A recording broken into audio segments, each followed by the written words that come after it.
Right, so the very last topic was speaking about not just how God's wisdom is in the Torah, but how God's wisdom is in every letter and every crown of letters of the Torah. And the whole idea, of course, that we are saying this is because that's the way really to connect to God. By studying Torah, by connecting our minds with His mind, or our soul with His soul that is encapsulated by the words and the crowns of the the words, the letters, and the crowns of the letters of the Torah. That was the big idea. So let's continue here on page 136. Margot, why don't you continue? Sure. Okay. All this in order that every thought should be able to apprehend them. As we said before, no thought can apprehend the supernal wisdom, but when the supernal wisdom embodies itself through the Torah in physical concepts and realities, every mind can apprehend it. Right. Continue a little bit more. And that even the faculties of speech and action, which are on the lower level than thought, should be able to apprehend them and be clothed in them. The Torah clothes itself not only in conceptions of human reason, but also in words we can speak and deeds we can do. Thus, we relate to it not only through abstract thoughts, but also through concrete speech and deeds. Not only can we understand Torah, we can also speak it and do it, investing our very bodies in the act of mitzvah. Right, because the ultimate way of learning, as we've been saying many times, is not through the mind, but of course through the action. And that's what counts most. And each time we do a mitzvah, then we are enclothing our body, even the lowliest levels of our body, to we're enclothing them, we're connecting them to God, and in a way elevating them by connecting them to God. So that's the ultimate way of studying Torah. I do want to mention that it's interesting to note that, you know, we said that the letters, the crowns, the quality of the letters, of the ink that is used to write the Torah also encapsulates God, which takes us to into a different direction, because there is a famous Talmudic statement that says that there is a letter for every Jew in the Torah. And some say there are 600,000 letters in the Torah that really are compared to the 600,000 root souls. There are 600,000 root souls, and each of them really is represented by a different letter in the Torah. Now, that is also why if one letter is missing in the Torah, then the whole Torah is not kosher. Then we have to fix it before we continue to use it. Same with the Jewish people. If one Jew is missing, then the Jewish people are not complete. And not just missing physically, but missing also spiritually, or missing just a crown, or missing just the ink, or part of the ink.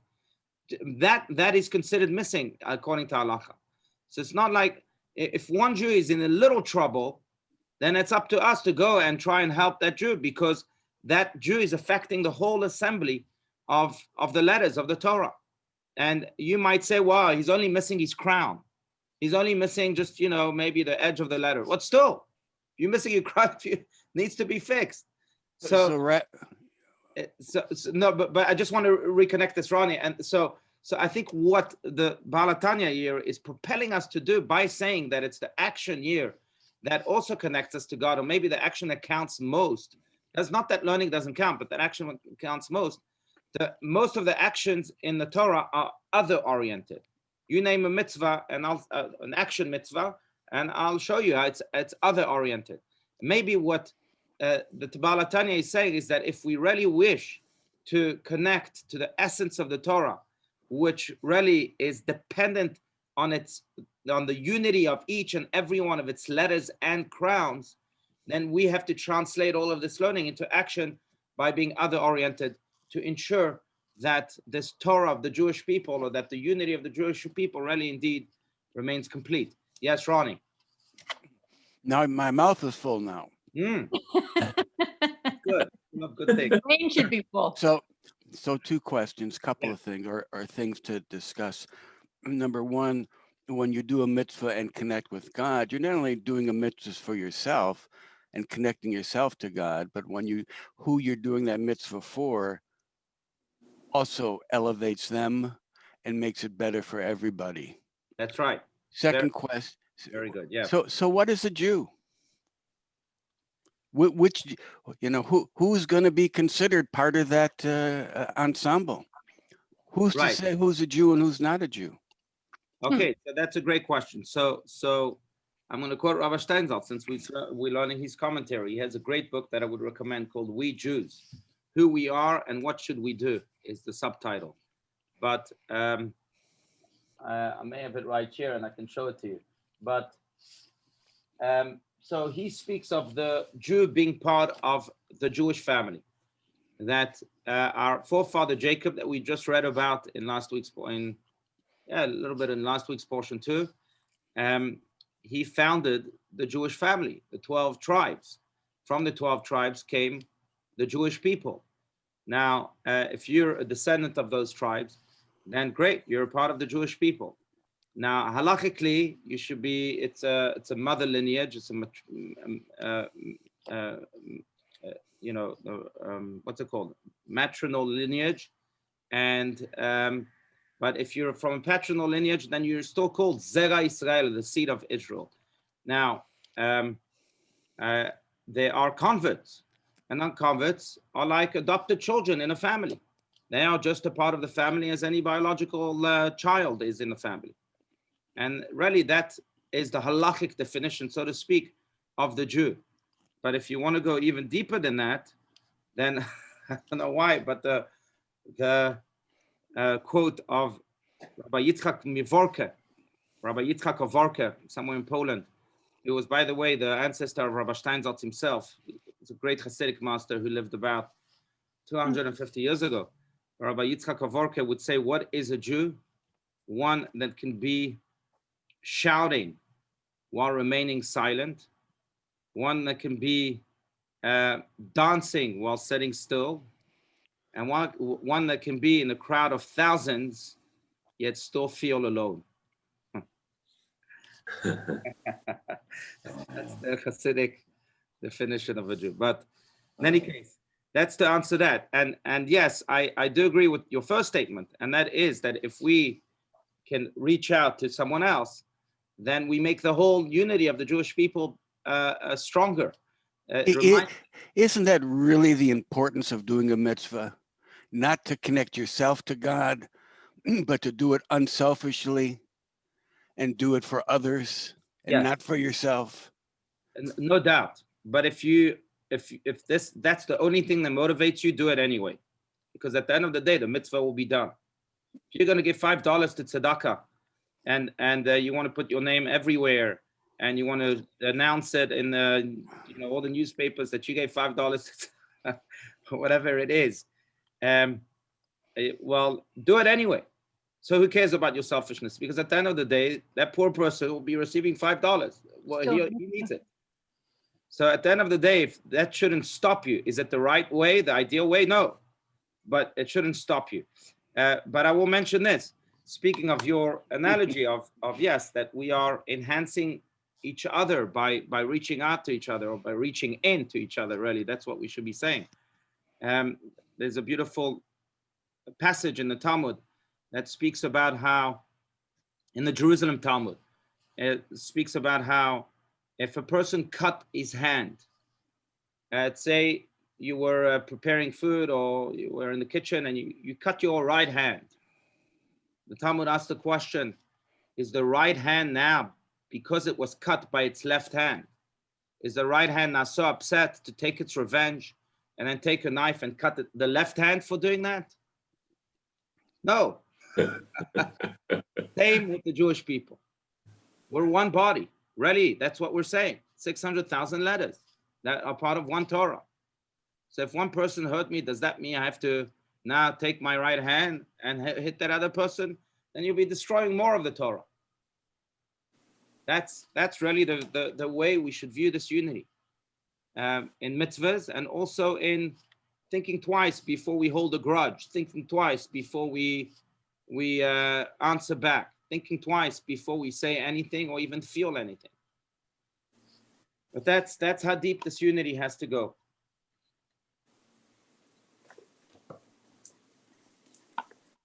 You know,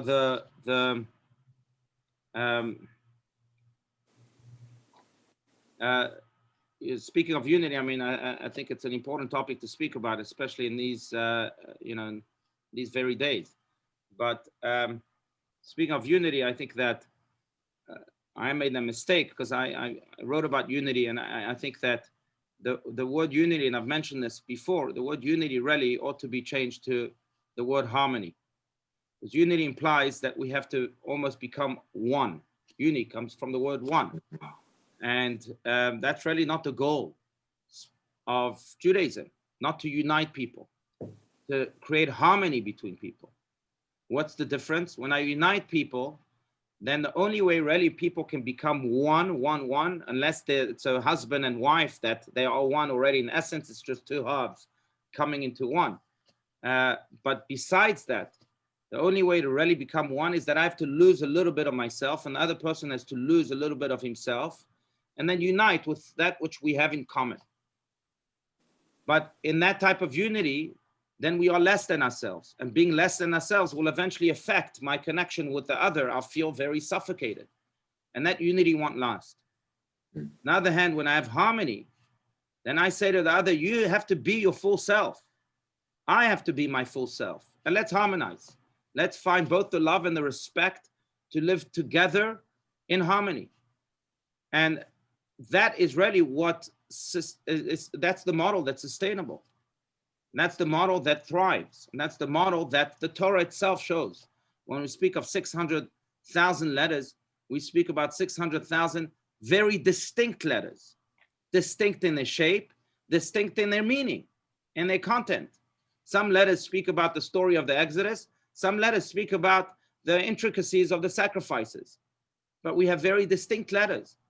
And the goal really, as we speak about this unity of the Torah, this unity of the letters, of the crowns of the letters, is to allow the other to be fully who they are, not to try and force them into this melting pot, but to truly be as they are and then harmonize with them.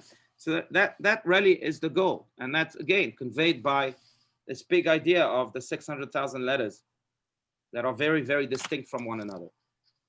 One of the things about unity that you're not mentioning is unity, and a difference between unity and harmony is unity says you're acting in oneness. Harmony says you're getting along, but you may not be acting as oneness. You might be having harmony as two farmers who help each other. They're in harmony, but they're not in unity doing it together.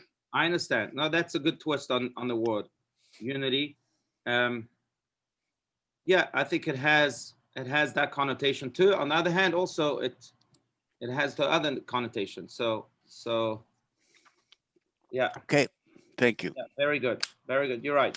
You're right. And look, unity is a good word. I'm not saying it's not a good word, but when we speak about uniting with others, we have to be careful, because sometimes in the race to unite, we try and force people into this box.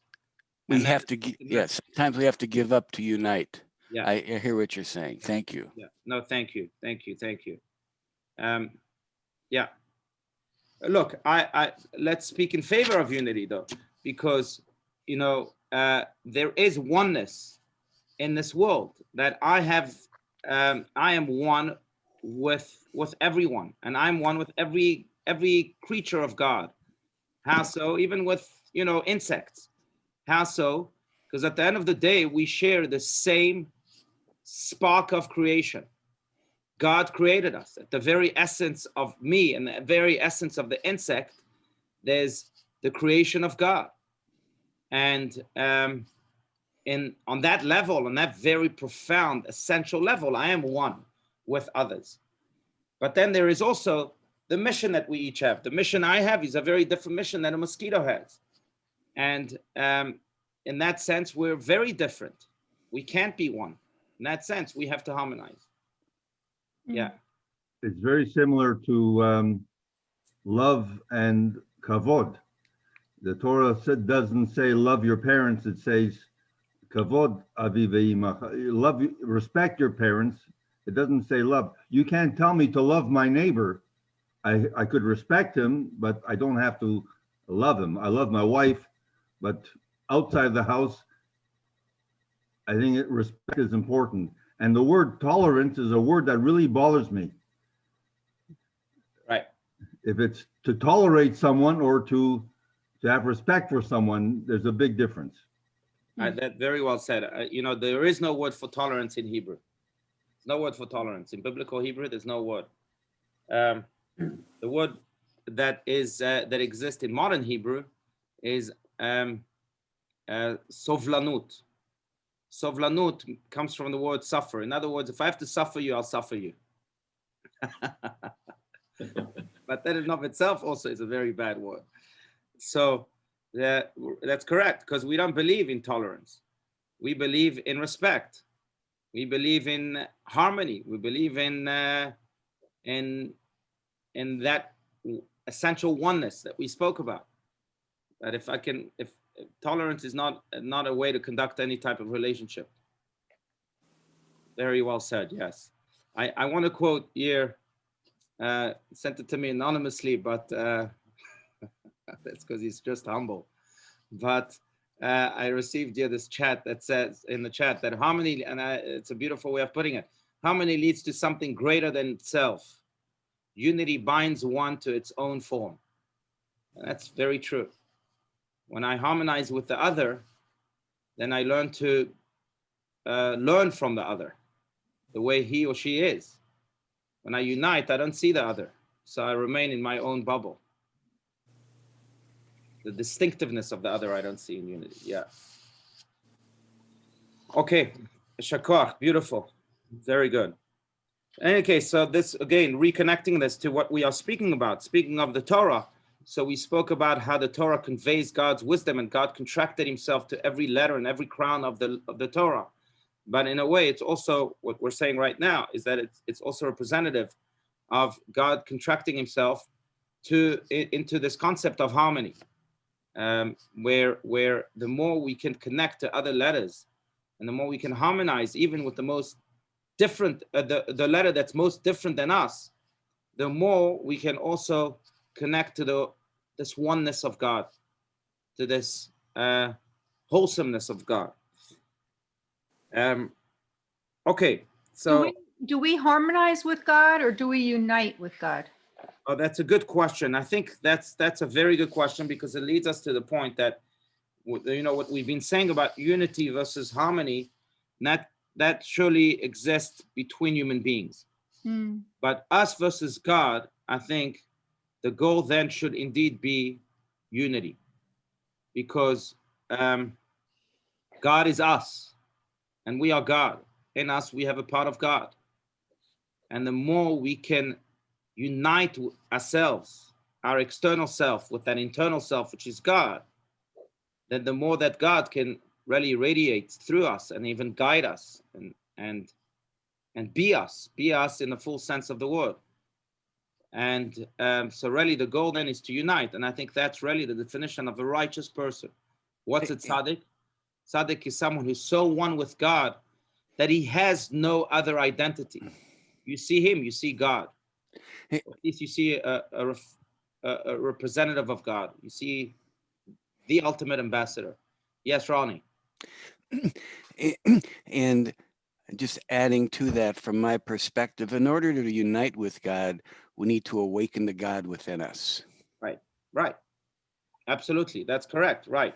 And the more we are in tune with the God within us, or with the soul, the divine soul, and the more we adhere to its calling and its desires, the more we are connected to the God within us, and the more then that oneness of God shines and really leads us to the fulfillment of our mission in this world.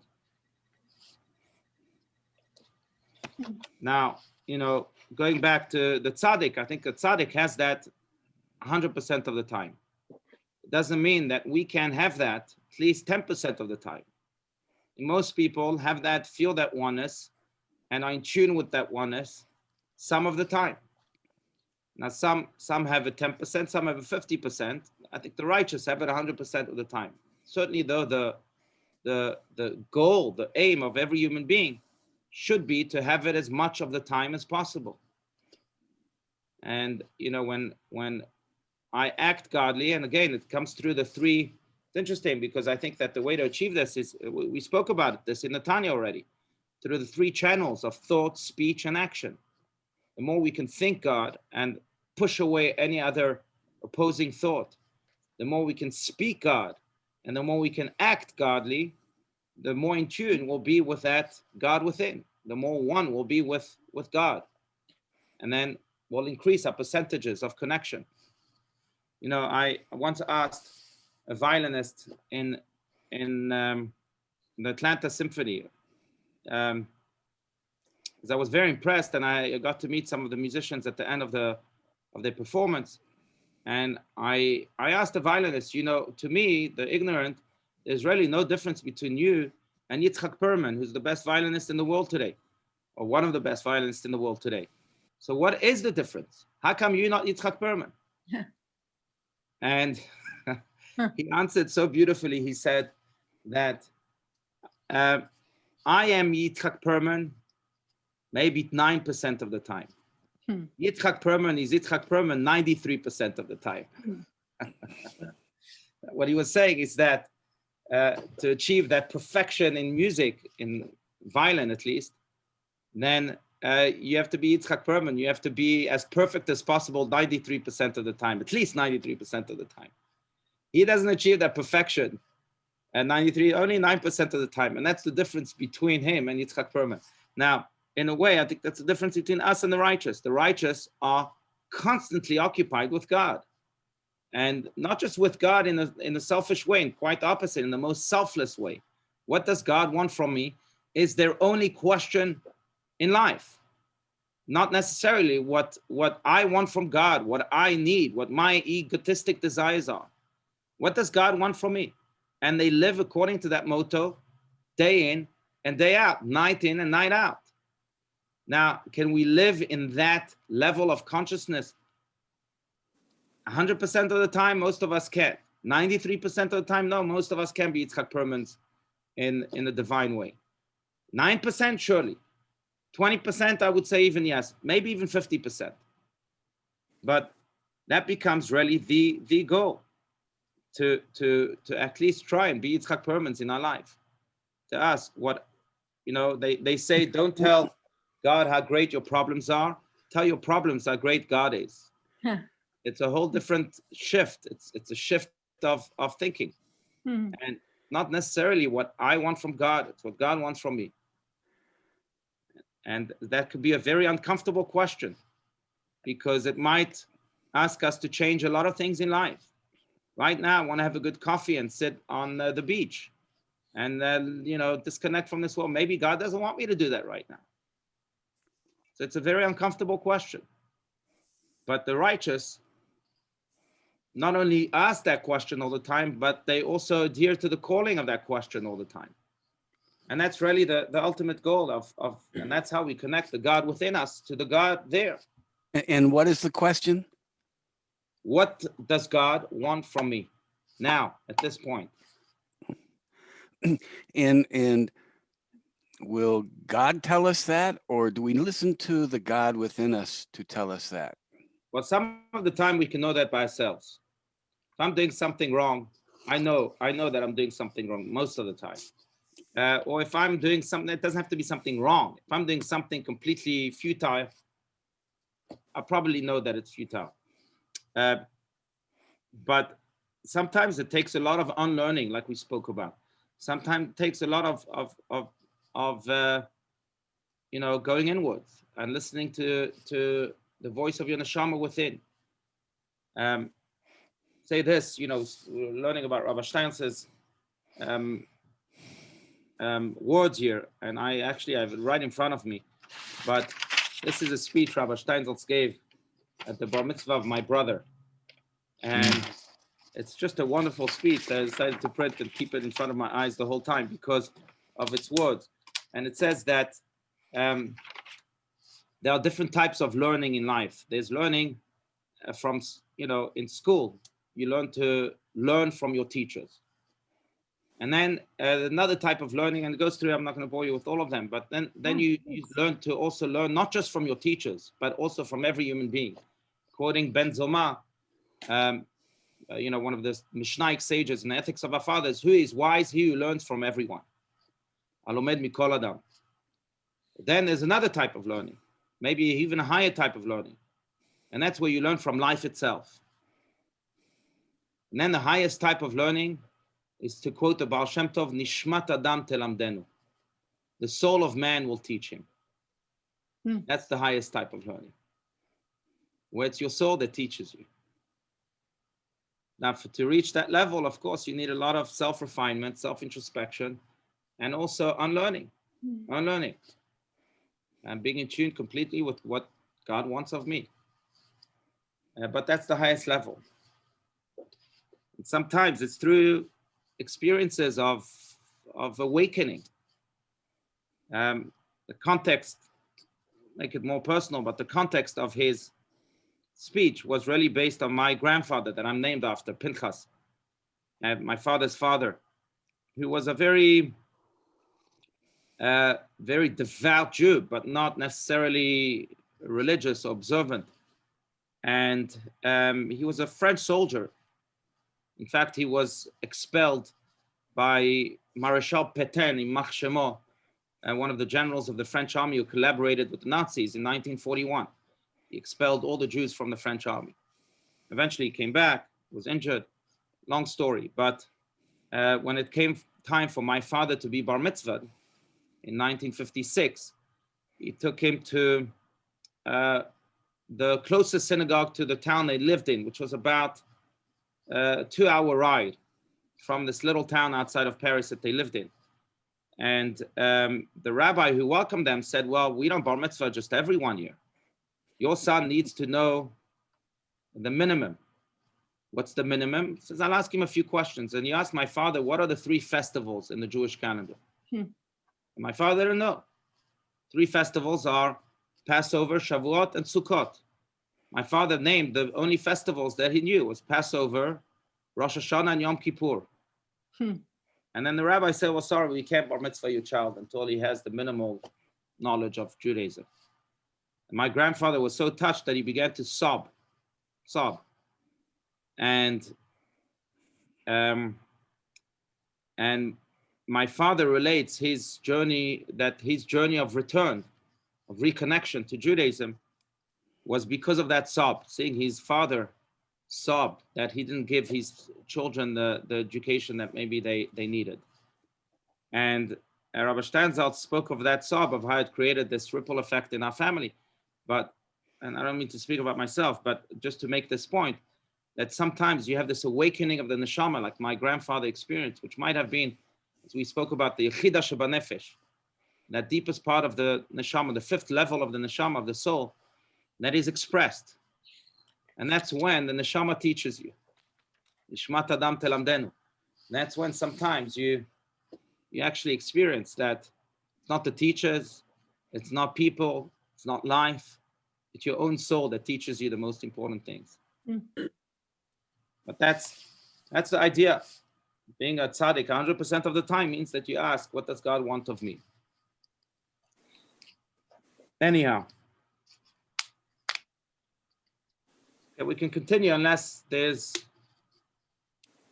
more comments, questions. Rabbi, I'm just curious, your grandfather stayed in France through all of World War II? Yes. Well, in France, no, I should correct that. He stayed in France back to Algeria, where he was from, but Algeria was under French government. So it's considered to be France. Yeah, when he was expelled, he had to go back to Algeria, then he came back to fight. But yeah, he was in that route between France and Algeria. Yeah. So he died, at a young age, at the age of 57, from an injury, most probably, that he had. So I never really merited to meet him. He died on Yom Kippur, on Kol Nidre. Oh, wow. Yeah. But he was a very special man, but special because he was in tune with that soul. And in spite of the very tough life he had, he never lost that connection. I think it's a I'm quoting it because it's a model for everyone. It doesn't matter how observant you are, religious you are. It's like Rabbi Steinzel says about his own father. It's a beautiful line. Rabbi Steinzel says, he came from a very secular family. But he said many times, he said, I'm more religious than my father ever was. But my father was more Jewish than I ever will be. Wow. Yeah. Huh. That's that connection. Depends, what are you asking yourself today? Are you asking yourself what I want? Are you asking yourself what does God want of me? And isn't there a balance that needs to be had? If we don't balance that with the human side of ourselves, with the animal soul versus the godly soul, there has to be a balance. So because we are carried by in our bodies, we have to take care of ourselves and make ourselves happy, and then the godly soul connect up to God and connect Right. with ourselves. No doubt. But so to quote Maimonides, who says, "Nefesh b'riah beguf bari," a healthy soul in a healthy body. You need to take care indeed of your body for your soul to be healthy. Otherwise, your soul will be limited. It won't be able to act. Uses the body to act. On the other hand, though, the body being healthy is also what God wants of you. So it's not necessarily balancing that, because you don't need that balance. God wants you to be healthy too. But we do need the balance, and we need to be aware that if we're out of balance, why we're not feeling good is because we're out of balance. Many things go out of balance. Right. But I don't have to call it balance, because balance means that you're doing something opposite to somehow scale balance the scale. Doesn't mean they're equal. Right. Balance doesn't mean they're equal. Failure is God wants you to be balanced. Yeah. So fine. It's just a technical thing. I don't like balance because. All right. Yeah. But I'm saying you do need to be wholesome. Let's put it that way. You need to have both the body and the soul healthy, and harmonize with each other. Right. Go back to that word. Yeah. No, thank you. You're right. Absolutely. Even the greatest Maimonides speaks a lot about the health of the body. And in fact, it's amazing that he wrote about this 800 years ago. And today, many still follow Maimonides' teachings, speaking about how one has to maintain a health of his body in many ways. First, the way you eat, the way you sleep, the way you go to sleep. And Maimonides speaks about all of that. He even has a whole book called Pirkei Moshe that's very, very not known. Pirkei Moshe, the chapters of Moses, which are basically list and ingredients of medicines that he advises people take. But he himself also maintained a very healthy lifestyle, and many rabbis did.